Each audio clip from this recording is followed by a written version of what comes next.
Merci. Et on va reprendre la direction du Rwanda. On a parlé il y a un instant. On va se rendre à Kigali, où la Kigali Fashion Week se termine ce soir avec le grand défilé. La semaine de la mode célèbre son 3e anniversaire au pays des 1000 collines et ne cache pas ses ambitions. Kigali veut devenir une vitrine de la mode en Afrique de l'Est. Cette semaine, c'est une opportunité unique pour les jeunes stylistes du pays. Regardez le reportage à Kigali de notre correspondant Thaïs Brook. Il a rencontré 2 jeunes créateurs. C'est un précurseur, car depuis 3 ans, ce couturier, qui apporte une touche moderne aux tenues traditionnelles, a lancé sa propre marque, Francis Zahabou. À l'époque, une véritable gageure. Au début, le monde m'a rigolé de mon société. Ils m'ont rigolé parce qu'ils ont dit « je me crois pour qui? Je me crois pour Louis Vuitton ». Mais pour moi, j'avais une vision. Je savais qu'un jour, tout le monde comprendrait que j'avais raison. Les défis restent cependant nombreux. Soutien étatique, structuration du secteur, création d'une école de mode.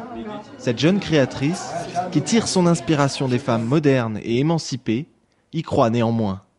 Être la première personne dans ce genre de business, il n'y a pas beaucoup de monde sur qui on prend des exemples, donc c'est que tu dois trouver des solutions toi-même et puis donc avec des erreurs tu apprends. Mais là, je pense que ça avance. Il y a encore beaucoup de chemin à faire, mais bon, ça avance. Pour preuve, dès l'année prochaine, Colombe aura son propre magasin à New York. Et, comme Francis Iragura, elle va bénéficier du coup de projecteur offert par la Kigali Fashion Week. En 3 éditions, le Rwanda a su se faire une place de choix dans le monde de la mode en Afrique de l'Est. Vous savez, ça se développe. Il y a 3 ans, l'industrie de la mode au Rwanda était insignifiante.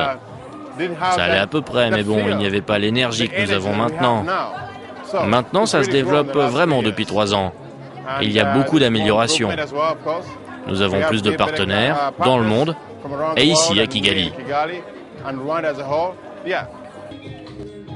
Encore balbutiant, le secteur de la mode pourrait créer des milliers d'emplois au Rwanda. Tous y croient. Rendez-vous l'année prochaine pour voir si les rêves de podium se concrétisent. Le rendez-vous est pris pour l'année prochaine. Merci d'avoir suivi ce journal de l'Afrique. Tout de suite, une nouvelle édition sur France 24.